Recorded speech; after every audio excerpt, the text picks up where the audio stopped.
Di sini saya akan mensosialisasikan tentang budaya positif. Namun sebelum kita memulai sosialisasi ini, marilah kita berdoa terlebih dahulu seraya dengan kita memanjatkan puja dan puji syukur kepada Allah, sehingga kita dapat bertemu dan belajar bersama-sama pada siang hari ini. Berdoa mulai.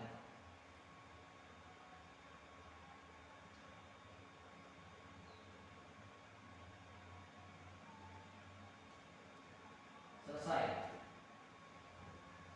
Bapak Ibu Guru, izinkan saya memaparkan materi-materi apa yang setelah saya dapat dalam guru penggerak ini untuk menjadikan sekolah kita menjadi sekolah yang lebih maju dan dapat memberikan pembelajaran terbaik kepada peserta didik kita. Pada kesempatan kali ini yang pertama yaitu saya akan mengupas tentang filosofi Ki Hajar Dewantara terlebih dahulu, yaitu menurut Ki Hajar Dewantara yaitu pendidikan itu adalah tempat persemaian benih-benih kebudayaan yang hidup dalam masyarakat kebangsaan. Pendidikan menjadi landasan pembentukan peradaban bangsa. Di sini pendidikan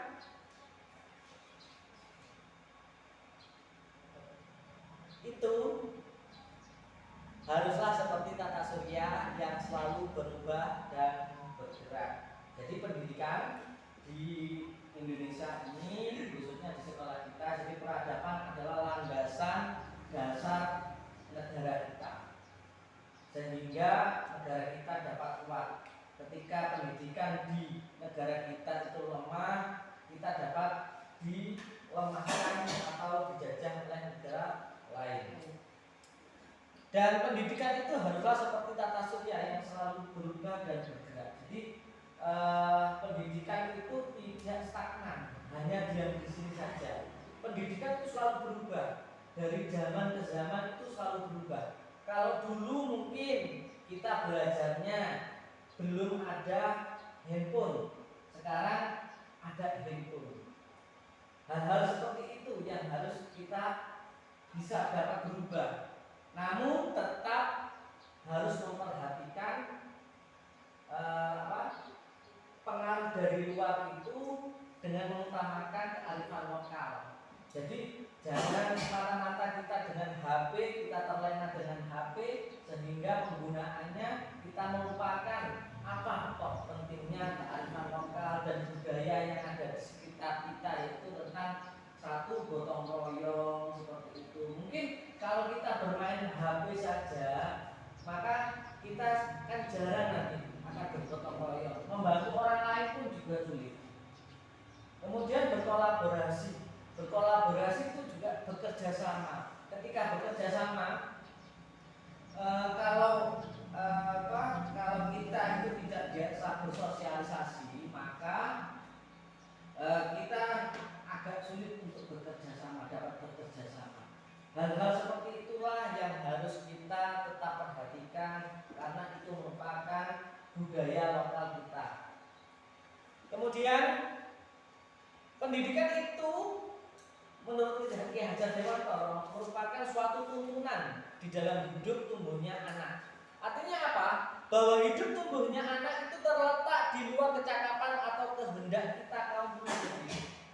Jadi pendidikan anak tersebut, tumbuhnya anak itu terletak di luar kemampuan kita. Kita tugasnya sebagai guru hanya menuntut. Kita tidak dapat merubah anak. Diibaratkan seorang yang menanam padi misalnya, hanya dapat menuntun tumbuhnya padi. Dia, petani tersebut hanya dapat memperbaiki kondisi tanah, memupuk dan mengisi air, sehingga dapat memberikan nutrisi kepada padi tersebut. Namun tidak bisa mengganti kodratnya padi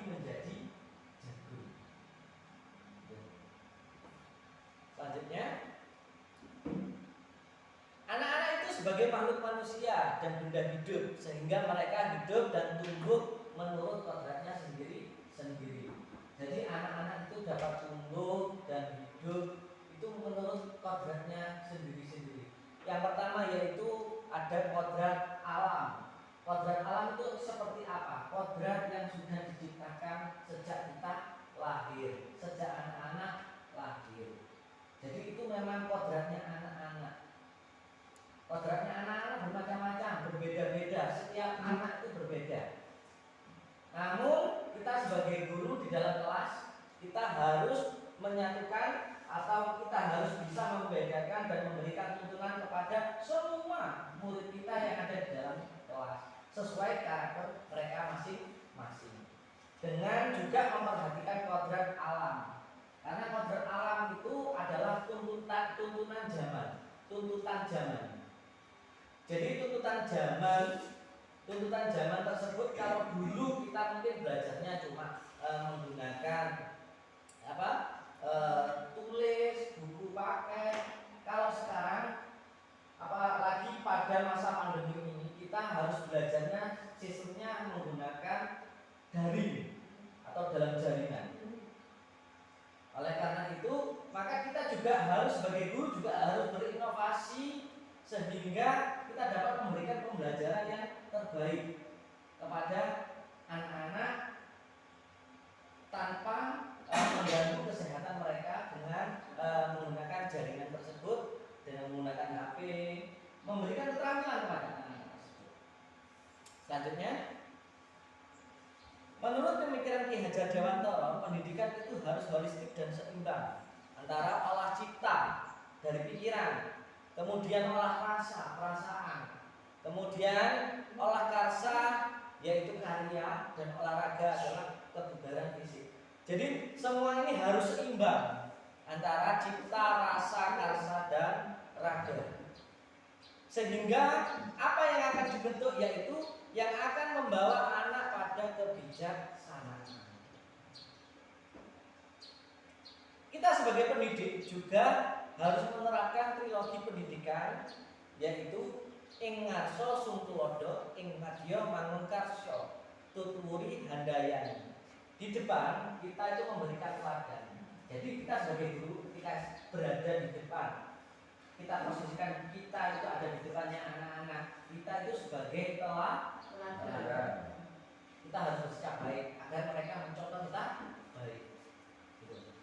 Kemudian ketika kita berada di tengah, kita tetap membangun bersama mereka, membuat sebuah karya, bekerja bersama-sama. Kemudian ketika kita posisinya di belakang, anak-anak sudah dewasa, sudah pintar, sudah mengerti, maka kita dorong apa yang mereka inginkan. Tuh. Ya, pendidikan itu sendiri, pendidikan itu harus menyenangkan anak sesuai dengan tahapan perkembangan anak. Jadi anak usia SD ini adalah tahapan anak yang suka atau masih mengaitkan hal-hal konkret yang dilihatnya. Jadi mereka itu hanya menyontoh.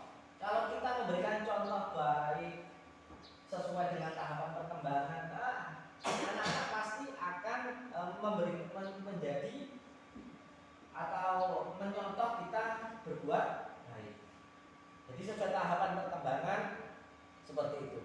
Kemudian menggali potensi diri anak. Jadi setiap anak itu punya potensi sendiri-sendiri. Mungkin kadang-kadang satu anak itu mempunyai potensi di bidang matematika, atau satu anak bidang olahraga, satu anak lagi harus bidangnya itu sukanya saya suka pelajaran IPA. Nah, maka yang kita harapkan mereka itu berjalan sesuai karakter mereka masing-masing. Jadi diutamakan. Loh, yang lain bagaimana Pak? Yang lain bukan dikesampingkan, tetapi yang lain juga belajar. Tapi kita arahkan dia untuk memperdalam apa yang dia senang. Karena belajar itu berasal dari senang dulu. Kalau sudah senang, maka anak-anak itu belajarnya lebih termotivasi. Kemudian memberikan pembelajaran peserta didik itu sesuai dengan tuntutan zaman. Apalagi di masa sekarang. Sekarang pun kelas 5 ANBK dilaksanakan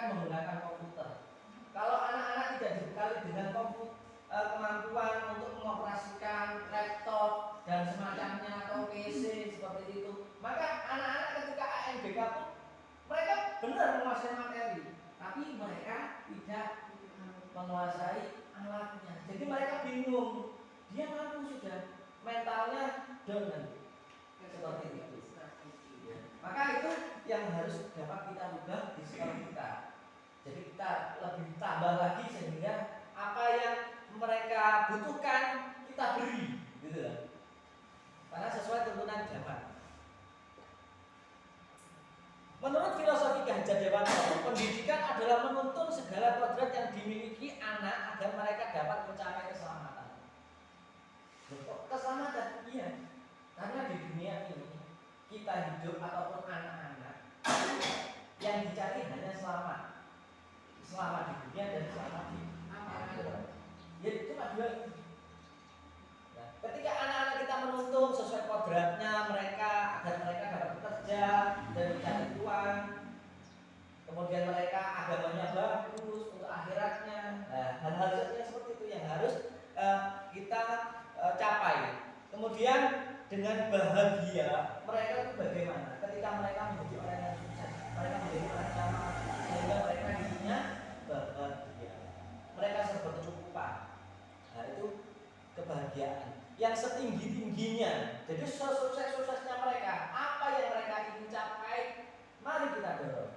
Sehingga mereka harus mempunyai mimpi dulu awalnya, kemudian kita dorong sehingga mereka punya motivasi untuk belajar, dan disitulah tempat belajar yang paling bagus. Baik sebagai manusia maupun anggota masyarakat sesuai dengan kodrat alam dan kodrat zaman. Kemajuan dan perkembangan global saat ini menuntut anak untuk dapat menguasai keterampilan. Jadi anak sekarang yang harus dikuasai apa? Keterampilan. Pengetahuan mungkin tidak penting, tapi kalau tidak ditampilkan atau tidak dipraktekkan, maka percuma juga pengetahuan tersebut. Untuk itu dalam menuntun dan mengarahkan anak pada saat ini agar tetap memperhatikan dan dapat menyaring pengaruh budaya dari luar dengan tetap mengutamakan kearifan lokal dan nilai-nilai luhur budaya Indonesia yang sesuai dengan profil pelajar Pancasila. Seperti itu. Kemudian pada kali ini saya akan memaparkan tentang, karena saya mengerjakan modul 1.4 yaitu tentang budaya positif. Jadi budaya positif, kok budaya positif? Ya, karena budaya positif nanti akan dapat terasa langsung oleh anak secara termotivasi secara intrinsik atau dari dalam diri. Jadi mereka sadar dari dalam diri. Yang pertama yaitu perubahan paradigma. Untuk membangun budaya yang positif di sekolah perlu menyediakan lingkungan yang positif, aman dan nyaman agar murid-murid mampu berpikir, bertindak dan mencipta dengan merdeka, mandiri dan bertanggung jawab. Salah satu strategi yang perlu ditinjau ulang adalah bentuk disiplin ini sendiri yang dijalankan selama ini di sekolah-sekolah kita. Pembahasan disiplin kali ini akan meninjau teori yang dikemukakan oleh Dian Goosen. Sebelum kita gali lebih lanjut tentang teori disiplin restitusi dari Dian Goosen, mari menyamakan model berpikir kita tentang disiplin itu sendiri. Lazimnya disiplin dikaitkan dengan kontrol, dalam hal ini kontrol guru dalam menghadapi murid. Nah, kita mengaitkan kata-kata disiplin itu dengan kontrol. Bagaimana kita mengontrol murid kita, kan seperti itu ya. Yang pertama yaitu ilusi guru mengontrol murid. Pada dasarnya kita tidak memaksa murid untuk berbuat sesuatu jikalau murid tersebut memilih untuk tidak melakukannya. Jadi pada dasarnya kita tidak dapat memaksa murid.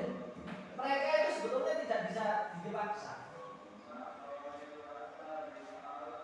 karena mereka dapat memilih. Walaupun tampaknya kita sedang mengontrol perilaku mereka, hal ini karena murid tersebut sedang mengizinkannya untuk dikontrol. Kalau dia tidak mau dikontrol, dia pasti menolak apapun itu.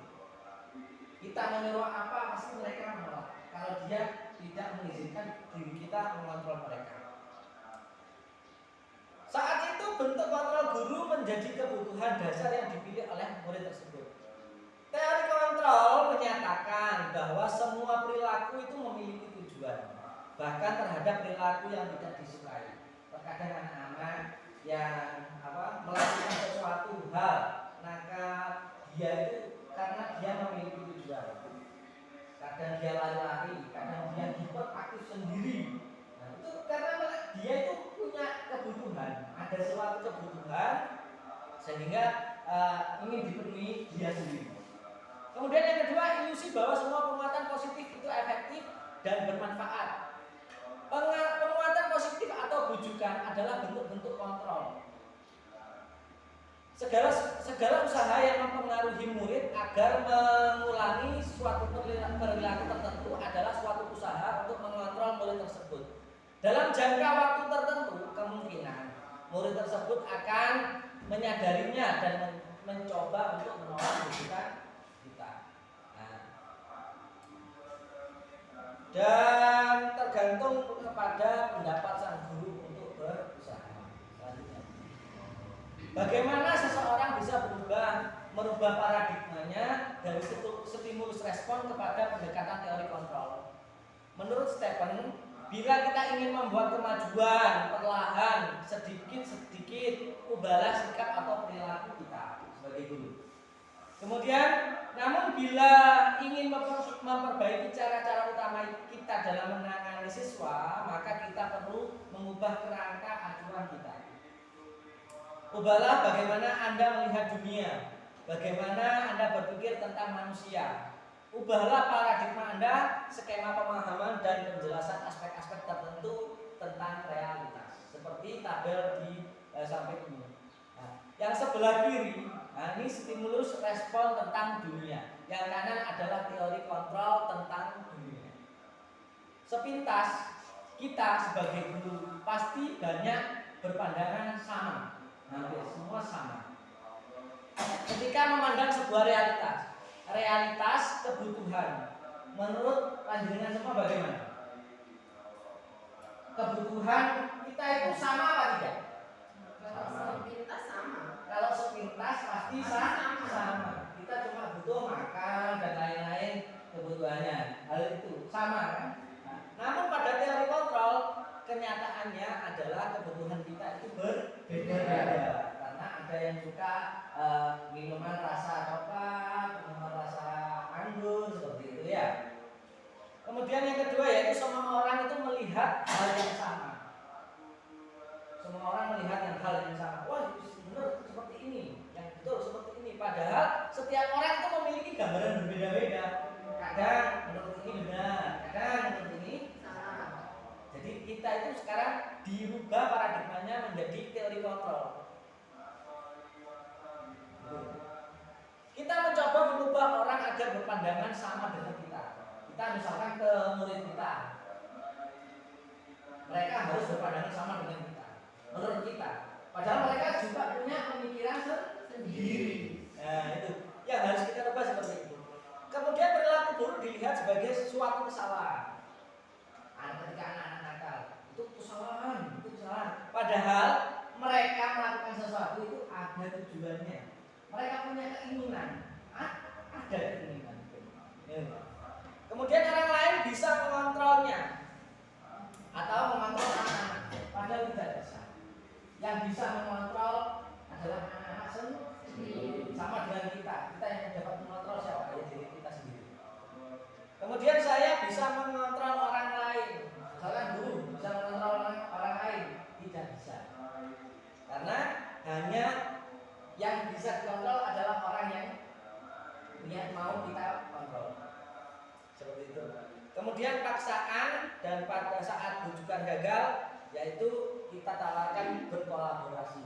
Ketika pemaksaan kita ke anak-anak tidak dihiraukan, maka kita tawarkan sekarang diganti dengan kolaborasi dan konsensus untuk menciptakan pilihan-pilihan baru. Lanjutnya, konsep disiplin positif dan motivasi. Modul 2, submodul 2, bagaimana cara membuat murid-murid disiplin? Siapakah yang bisa mendisiplinkan murid? Apakah guru yang bisa mendisiplinkan murid? Apa kepala sekolah? Ataukah orang tua? Atau murid itu sendiri? Ini pertanyaannya. Setelah memahami perbedaan teori stimulus yang tadi dan teori kontrol pada pembahasan sebelumnya, sekarang mari kita belajar tentang konsep disiplin positif yang merupakan unsur utama dalam terwujudnya budaya positif. Jadi disiplin positif sebagai unsur utama menjadi budaya positif yang kita cita-citakan di sekolah kita. Maksudnya, kebanyakan orang yang akan menghubungkan kata disiplin itu dengan kata tata tertib. Kita disiplin, tapi disiplin kita terkadang tertuang pada kata tertib. Dan teratur, kepatuhan. Kata disiplin juga sering dihubungkan dengan hukuman. Kalau kamu nggak disiplin, kamu akan dihukum. Nah, ini. Kata disiplin juga sering dihubungkan dengan hukuman. Padahal hal itu sungguh berbeda. Karena belajar tentang disiplin positif itu tidak harus memberikan hukuman. Justru itu adalah salah satu alternatif terakhir sekali. Dan kalau perlu tidak dilakukan sama sekali.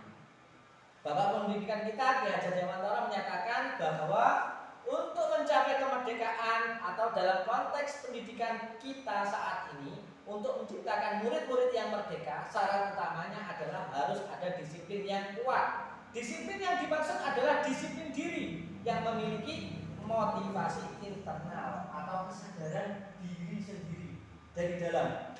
Jika kita tidak memiliki motivasi internal tersebut, maka kita memerlukan pihak lain untuk mendisiplinkan kita atau motivasi eksternal karena berasal dari luar bukan dari dalam diri kita sendiri. Atau misalnya anak-anak yang mengontrol ya tetap kita. Seperti itu. 3 motivasi perilaku manusia. Yang pertama untuk menghindari ketidaknyamanan atau hukuman. Ini adalah tingkat terendah dari motivasi perilaku manusia. Biasanya orang yang motivasi perilakunya untuk menghindari hukuman atau ketidaknyamanan akan bertanya ketika anak-anak menghindari hukuman dari kita, maka mereka lama-lama akan muncul pertanyaan, apa yang akan terjadi apabila saya tidak melakukannya? Misalkan kita suruh apa anak-anak karena tidak melakukannya, apa yang akan dia dapat nanti atau hukuman apa seperti itu. Sebenarnya mereka sedang menghindari permasalahan yang mungkin muncul dan berpengaruh pada mereka secara fisik, atau mereka takut, ketakutan secara psikologis maupun tidak terpenuhinya kebutuhan mereka bila mereka tidak melakukan tindakan tersebut. Selanjutnya, untuk mendapatkan imbalan penghargaan dari orang lain, satu tingkat di atas motivasi yang pertama. Di sini orang berperilaku untuk mendapatkan imbalan dan penghargaan dari orang lain. Orang dengan motivasi ini akan bertanya, apa yang akan saya dapatkan apabila saya melakukannya? Mereka melakukan sebuah tindakan itu untuk mendapatkan pujian dari orang lain yang menurut mereka penting dan mereka letakkan dalam dunia berkualitas mereka. Mereka juga melakukan sesuatu untuk mendapatkan hadiah, pengakuan atau imbalan. Jadi mereka bertindak sesuai dengan imbalan. Apabila saya melakukan hal ini, nanti saya akan diberikan sesuatu. Hal-hal seperti itu terkadang yang dapat memberikan motivasi sendiri dari belajar. Jadi ketika saya harus seperti ini, itu kan ketika kita punya penghargaan, saya ingin dihargai orang lain, maka timbullah rasa belajar tersebut. Terkadang seperti itu. Kemudian untuk menjadi orang yang mereka inginkan dan menghargai diri sendiri dengan nilai yang mereka percaya. Orang dengan motivasi ini akan bertanya, akan menjadi orang yang seperti apa bila saya melakukannya. Mereka melakukan sesuatu karena nilai yang mereka yakini dan hargai, dan mereka melakukannya karena mereka ingin menjadi orang yang melakukan nilai-nilai yang mereka yakini tersebut. Ini adalah motivasi yang akan membuat seseorang memiliki disiplin positif karena motivasi berperilakunya bersifat internal bukan eksternal. Jadi yang diharapkan pada modul ini yaitu untuk menjadi orang yang mereka inginkan dan menghargai diri sendiri. Ketika kita sadar dengan dengan kesadaran diri, maka orang tersebut akan meyakini suatu keyakinan dan akan menjalani dan mendapat kesadaran internal bukan dari eksternal. Selanjutnya, tujuan dari disiplin positif adalah menanamkan motivasi yang ketiga pada murid kita, yaitu untuk menjadi orang yang mereka inginkan dan memahami diri sendiri dengan nilai-nilai mereka yang baik. Ketika murid kita memiliki motivasi tersebut, mereka telah memiliki motivasi intrinsik yang berdampak jangka panjang. Jadi pada modul ini khususnya untuk motivasi untuk menjadi orang yang mereka inginkan, ini adalah menimbulkan dampak yang panjang. Jadi kesadaran diri itu akan terbawa sampai dampak panjang. Dampak panjangnya sampai apa? Ketika anak-anak kita terapkan pada anak-anak kita, maka anak-anak kita mempunyai kesadaran diri secara internal hingga mereka dewasa. Seperti itu. Lanjutnya, keyakinan kelas. Setiap tindakan atau perilaku yang kita lakukan di dalam kelas dapat menentukan terciptanya sebuah lingkungan positif. Jadi di awal kita harus melakukan membuat kesepakatan tentang keyakinan kelas. Selanjutnya, mengapa kok keyakinan kelas? Kalau kemarin kita mungkin asing dengan keyakinan kelas. Yang pernah kita dengar adalah peraturan kelas. Tidak boleh datang terlambat seperti ini. Sekarang diganti dengan keyakinan kelas. Mengapa kita memiliki peraturan tentang contohnya ini? Mengapa kita memiliki peraturan tentang penggunaan helm pada saat mengendarai kendaraan roda dua atau motor? Ya. Mengapa kita memiliki peraturan tentang penggunaan helm pada saat mengendarai kendaraan? Apa sih kok dari helm kan gitu? Ya, karena sebetulnya jawabannya apa? Untuk keselamatan. Jadi inilah yang disebut keyakinan kelas, yaitu keselamatan tersebut. Yang kedua, mengapa kita memiliki peraturan tentang penggunaan masker dan mencuci tangan setiap saat? Nah, jawabannya adalah kesehatan. Jadi inilah yang kita terapkan kepada anak-anak ya. Dan ini yang dibuat di dalam kelas. Jadi misalkan menyapu piket kebersihan itu sebetulnya untuk apa? Kesehatan. Kesehatan. Nah, satu ada kesehatan. Nyaman, bertanggung jawab. Nah itu ketika bertanggung jawab dia dikasih tugas untuk jadwal piket hari ini, dia melaksanakan, berarti dia jadi orang yang hal-hal seperti itu yang perlu dibuat di dalam kelas. Nilai keselamatan dan kesehatan inilah yang kita sebut sebagai suatu keyakinan. Maka tidak ada peraturan tapi keyakinan. Jadi mereka secara prinsip mempunyai kesadaran diri sendiri. Suatu keyakinan akan lebih memotivasi seseorang dari dalam. Memotivasi secara intrinsik, seseorang akan lebih tergerak dan bersemangat untuk menjalankan keyakinannya. Jadi kalau mereka berpikir tentang kesehatan, maka mereka akan berpikir bagaimana saya biar bisa sehat, bagaimana saya bisa menjadi anak yang bertanggung jawab. Nah, seperti itu. Untuk menerapkan hal-hal yang seperti itu. Dan selanjutnya, pembentukan keyakinan kelas. Keyakinan kelas itu bersifat lebih abstrak daripada peraturan yang lebih rinci dan konkret. Kalau dulu kan peraturan yang jelas, datang terlambat harus ini, seperti itu ya kan. Kalau sekarang kan sudah diganti dengan keyakinan kelas. Jadi sifatnya bentuknya yaitu keyakinan kelas, yaitu ada kesehatan, bertanggung jawab, seperti itu, kerjasama, gotong royong, hal-hal itu yang perlu dibuat di dalam kelas. Keyakinan kelas berupa pernyataan universal. Jadi pernyataan yang umum, yang global, tidak langsung ya contohnya tadi seperti keselamatan itu kan universal, umum gitu. Kemudian selanjutnya yaitu keyakinan kelas hendaknya tidak terlalu banyak, nggak usah banyak-banyak. Yang penting anak-anak sudah mempraktekkan mulai dari kecil dulu. Kalau kita misalkan di SD ini ada 6 kelas. Kelas 1 meyakini 2 keyakinan misalkan, nanti kelas 2 ditambah lagi. Maka anak-anak lama-lama sehingga keyakinan ini dapat terbawa dalam kehidupan mereka nanti. Kemudian selanjutnya pemenuhan kebutuhan dasar. Jadi manusia itu mempunyai kebutuhan dasar. Di sini ada 4 kebutuhan dasar manusia. Jadi manusia semuanya, meskipun kita sebagai guru ataupun murid kita itu juga sama, memiliki 5 kebutuhan dasar. Ya. Apa 5 kebutuhan dasar manusia? Yaitu seluruh tindakan manusia itu memiliki tujuan tertentu. Terkadang kita kita tidak mau atau kita datang terlambat. Kok bisa? Iya. Tapi karena kita terlambat karena kita tadi ada kepentingan yang tidak bisa ditinggalkan. Misalkan seperti itu.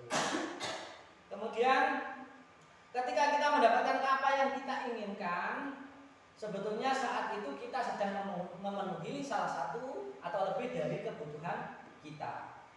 Kebutuhan dasar kita, yaitu kebutuhan untuk bertahan hidup di sini. Yang kedua cinta dan kasih sayang, kemudian kebebasan, kesenangan dan kekuasaan.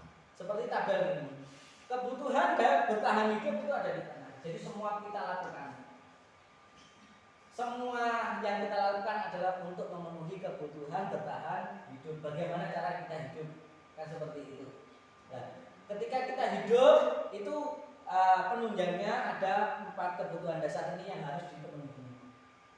Terkadang ada yang mempunyai kebutuhan, mereka butuh dengan kesenangan, mereka butuh dengan cinta dan kasih sayang, seperti itu. Jadi mereka kebutuhannya masing-masing. Misalkan Pak Adil kebutuhannya masing-masing bisa, kebutuhannya apa? Mungkin butuh apa? Seperti saya, nanti saya terangkan di belakangnya. Kemudian selanjutnya, nah ini yang pertama, kebutuhan bertahan hidup. Kebutuhan bertahan hidup, survival, itu adalah kebutuhan yang bersifat fisiologis untuk bertahan hidup. Misalnya kesehatan, rumah. Kalau misalkan kita tidak mencuci tangan sebelum makan, maka nanti kita akan jatuh sakit. Nah, merupakan dan itu adalah unsur kesehatan. Seperti itu. Kita juga butuh rumah. Kalau kita tidak punya rumah bagaimana? Itu kebutuhan dasar. Selanjutnya yaitu cinta dan kasih sayang. Kebutuhan untuk diterima. Kebutuhan ini dan 3 kebutuhan berikutnya adalah kebutuhan psikologis. Kebutuhan untuk mencintai dan meliputi kebutuhan akan hubungan dan koneksi sosial, kebutuhan untuk memberi dan menerima kasih sayang. Contohnya, biasanya mereka belajar karena suka pada gurunya. Contohnya, anak-anak suka belajar karena apa? Gurunya olahraga. Saya suka pelajaran olahraga. Jadi anak-anak suka dulu pada gurunya. Nah, itu merupakan kebutuhan dasar cinta dan kasih sayang. Mereka butuh cinta. Butuh cinta dari kecintaan mereka pada pelajaran tersebut. Kalau agama ya juga gitu, agama. Ada yang saya tanya, kamu suka apa? Tema. Saya suka tema. Ya itu seperti itu. Maka dia olahraganya pun kurang. Malah dia suka. Saya suka tema, Pak. Karena dia butuhnya sukanya sama Pak Fadil karena itu. Nah, itu. Selanjutnya penguasaan. Kebutuhan ini berhubungan dengan kekuatan untuk mencapai sesuatu, menjadi kompeten, menjadi terampil, menjadi pintar, diakui. Itu loh. Nah, itu penguasaan. Contohnya, anak-anak yang memiliki kebutuhan dasar akan kekuasaan yang tinggi biasanya selalu ingin menjadi pemimpin. Nah, seperti itu. Anak-anak seperti itu. Kadang mereka seperti kalau kita contohkan novel, dia pengen jadi pemimpin dari kelompoknya, seperti itu. Dia itu pengen dihargai. Saya itu lebih dihargai. Kemudian lanjutnya kebebasan. Kebutuhan untuk bebas adalah kebutuhan akan kemandirian, otonomi, memiliki pilihan dan mampu mengendalikan arah hidup seseorang. Contohnya anak-anak dengan kebutuhan kebebasan yang tinggi menginginkan pilihan. Mereka perlu banyak bergerak, suka mencoba-coba. Oh, dengan cara ini iso, dengan cara ini iso. Nah, seperti itu. Saya lakukan seperti ini. Mereka bebas berekspresi. Misalkan di dalam kelas kita kita berikan suatu gambar, misalkan anak-anak suruh menggambar. Pak, kalau saya menggambarnya dengan model seperti ini apa boleh? Ya boleh.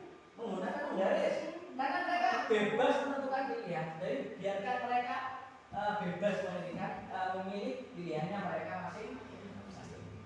Selanjutnya, kesenangan. Kebutuhan akan kesenangan adalah kebutuhan untuk mencari kesenangan, bermain, tertawa. Bayangkan hidup tanpa kenikmatan apapun betapa menyedihkan.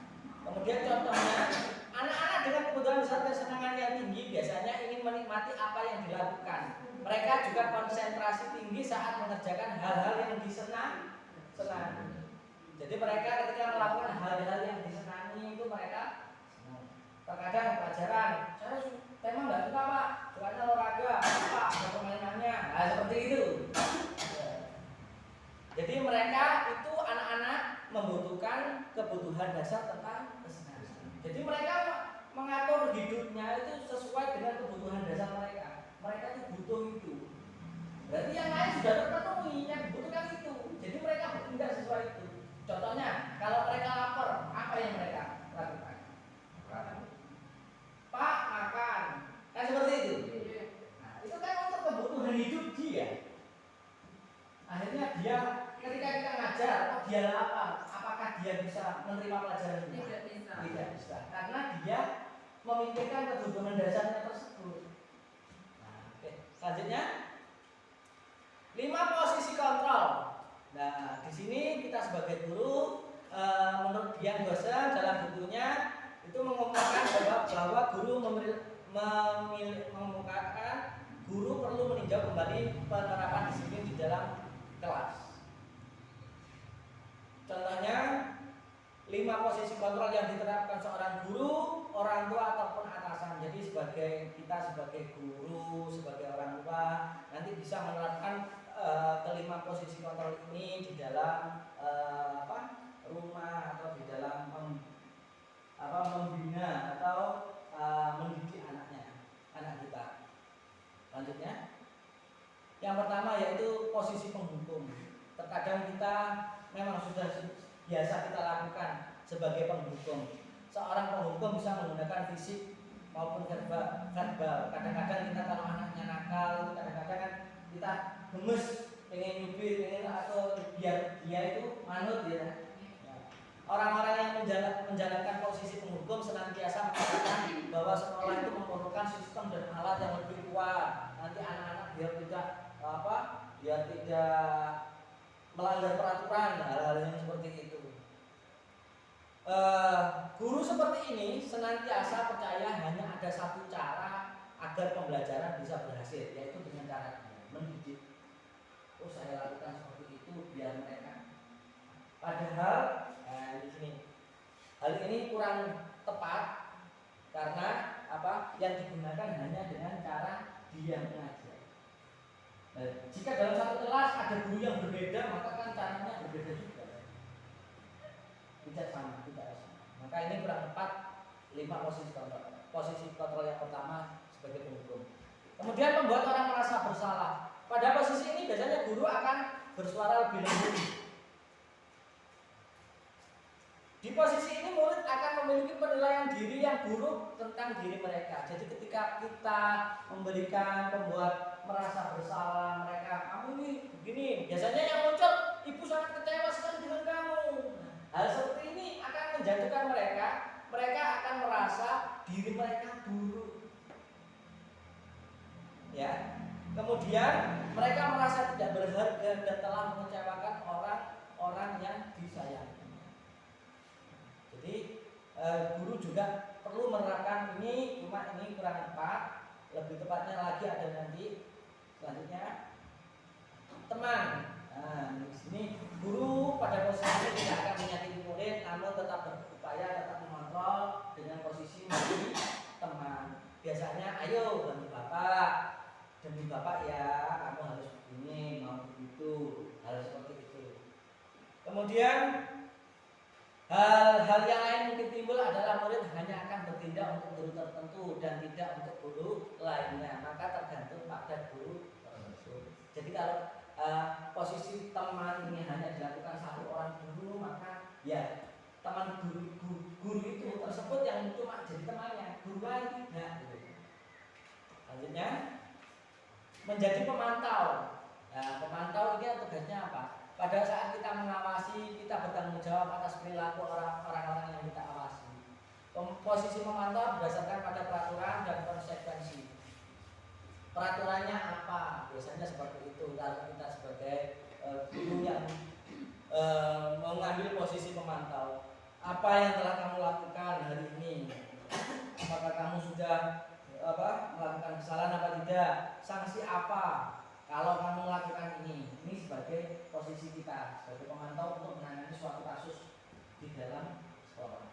Selanjutnya yaitu ini adalah manajer. Pada modul ini diharapkan semua guru mencapai menjadi manajer ini. Jadi kok bagaimana sih untuk menjadi manajer? Manajer sendiri yaitu posisi mentor di mana guru berbuat sesuatu bersama dengan murid. Jadi bersama-sama murid diajak untuk menganalisa kebutuhan dirinya, mengenali kebutuhan apa yang mereka butuhkan. Kemudian di sini penekanan bukan pada kemampuan membuat konsekuensi, namun berkolaborasi dan memperbaiki kesalahan yang ada. Jadi pada fokus pada pemecahan masalah. Nah, ini contohnya apa yang kita yakini. Ketika kita sudah membuat keyakinan kelas, kalau anak-anak melanggar peraturan kelas, maka kita tanya apa yang sudah kita yakini di kelas kita. Seperti itu. Nah, ini posisi. Tugas seorang manajer bukan untuk mengatur perilaku seorang, kita membimbing murid untuk dapat mengatur dirinya sendiri, bukan sebagai murid. Seorang manajer bukannya memisahkan murid dari kelompoknya, tapi mengembalikan murid kepada kelompoknya dengan lebih baik dan kuat. Kalau mereka membuat kesalahan, itu kita perbaiki dia sehingga dia ketika kembali ke kelasnya, mereka tidak merasa saya itu buruk, saya itu nakal, tidak seperti itu. Tapi dia punya dapat pelajaran dari kesalahan lain tersebut. Selanjutnya yaitu tentang segitiga restitusi, yaitu sebuah cara yang menanamkan disiplin positif pada murid. Restitusi itu sendiri adalah proses menciptakan kondisi bagi murid untuk memperbaiki kesalahan mereka sehingga mereka bisa kembali pada kelompok mereka dengan karakter yang lebih kuat. Selanjutnya, ciri-ciri restitusi yang membedakannya dengan program disiplin lainnya yaitu restitusi bukan untuk menebus kesalahan namun untuk belajar dari kesalahan. Jadi belajar dari kesalahan. Itu ciri-ciri restitusi. Restitusi itu untuk memperbaiki hubungan. Ya. Restitusi adalah tawaran bukan paksaan. Jadi kita tawarkan, mereka mau menyadari kesalahannya apa kita tawarkan. Kita tawarkan kamu siap di restitusi apa tidak. Maksudnya di restitusi kita ulas kembali apa kebutuhannya, apa permasalahannya, apa tujuan mereka. Kita cari, kita gali. Jadi di situ nanti kita punya solusi. Selanjutnya, nah ini bagaimana cara menggunakan segitiga restitusi? Yang pertama yaitu menstabilkan identitas. Kadang-kadang kita semua memberikan ketika murid kita salah, kita itu ngomong dulu. Kita juga pernah melakukan nakal seperti itu. Dulu guru juga nakal, Pak Guru juga nakal. Tapi setelah itu, ini semua perilaku. Tapi Pak Guru dulu melakukan hal itu karena Pak Guru lapar, jadi Pak Guru rame sendiri pengen cepat pulang. Hal-hal seperti itu. Kemudian yang ketiga yaitu menanyakan keyakinan. Kemudian kita semua kan memiliki sudah punya keyakinan keras. Berarti kalau saya itu nggak boleh lapar lagi di dalam kelas, apa yang harus saya lakukan? Oh iya, jajannya saya nanti kalau waktunya istirahat. Jangan jajan waktu berangkat sekolah langsung jajan, nanti uang sakunya habis. Jadi waktunya makan, waktu istirahat nggak beli, akhirnya setelah istirahat lapar. Gitu. Seperti itu yang harus dilakukan. Nah, seperti inilah bentuk segitiga restitusi. Lanjutnya,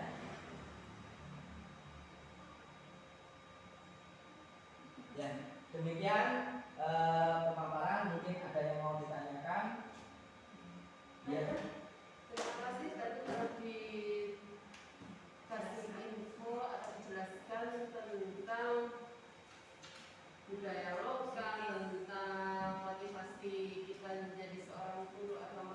asasi manusia.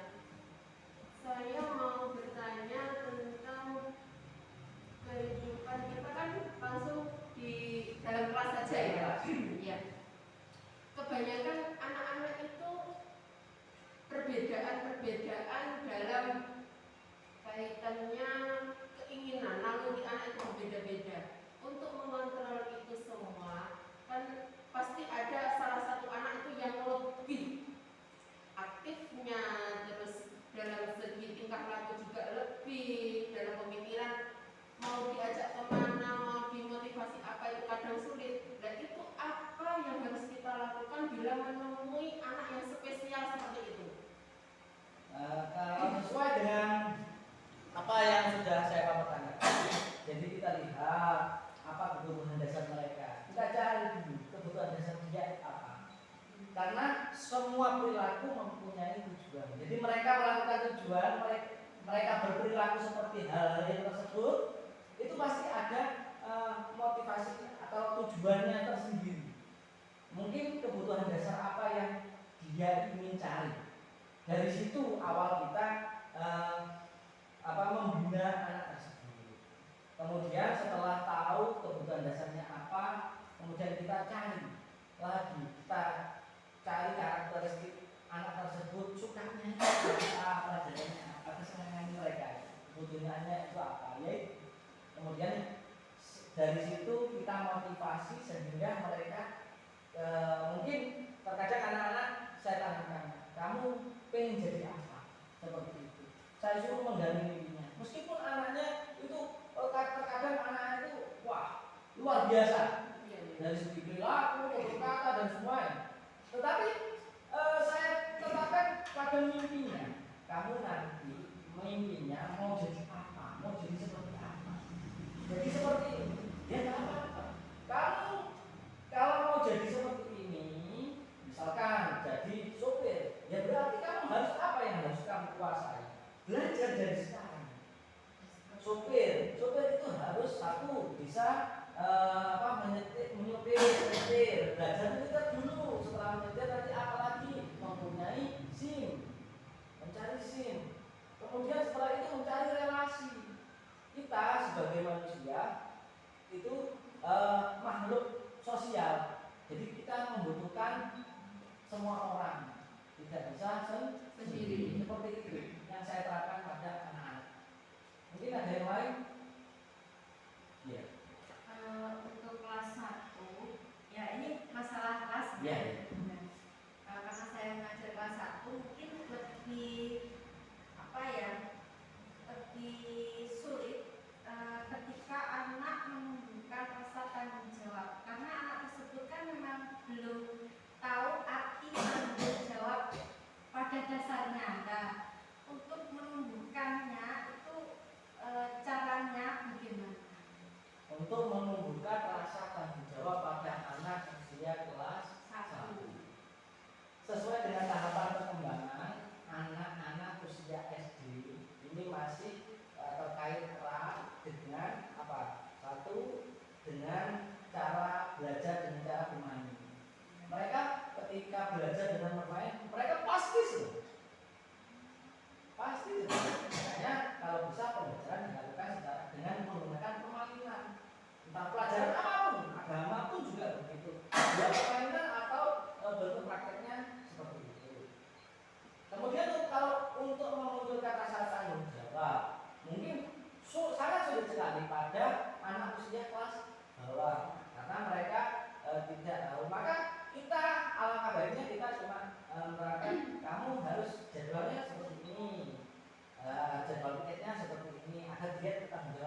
mendampingi, ya. Tidak melakukannya sendiri tapi melakukan bersama-sama sehingga rasa tanggung jawab itu dapat dirasakan sampai kelas secara bersama. Terima kasih. Ada lagi? Yang bertanya? Tidak ada? Kalau tidak ada, saya rasa cukup. Kemudian saya untuk aksi nyata ini yang saya lakukan di sekolah ini yaitu yang pertama masih saya coba karena kemarin kita situasinya COVID, anak-anak sekarang banyak main HP dan banyak main game loh. Untuk menghindari dampak negatif dari penggunaan gaul tersebut, maka anak-anak untuk aksi nyata ini anak-anak sehari tanpa gawai. Saya budayakan seperti itu, kemudian hasil fotonya dapat dilihat, saya presentasikan, ini perencanaannya, dan ini hasilnya dokumentasi anak-anak ketika membantu orang tua. Karena biar tidak main HP saja setiap hari Minggu, anak-anak saya suruh membantu kegiatan orang tua dengan dokumentasikan dikirim ke saya. Saja, mungkin ada yang mau ditanyakan lagi? Sudah. Ya, kalau sudah, saya rasa sudah cukup. Terima kasih. Ini hasil presentasi saya. Saya sampaikan terima kasih sebanyak-banyaknya. Assalamualaikum warahmatullahi wabarakatuh.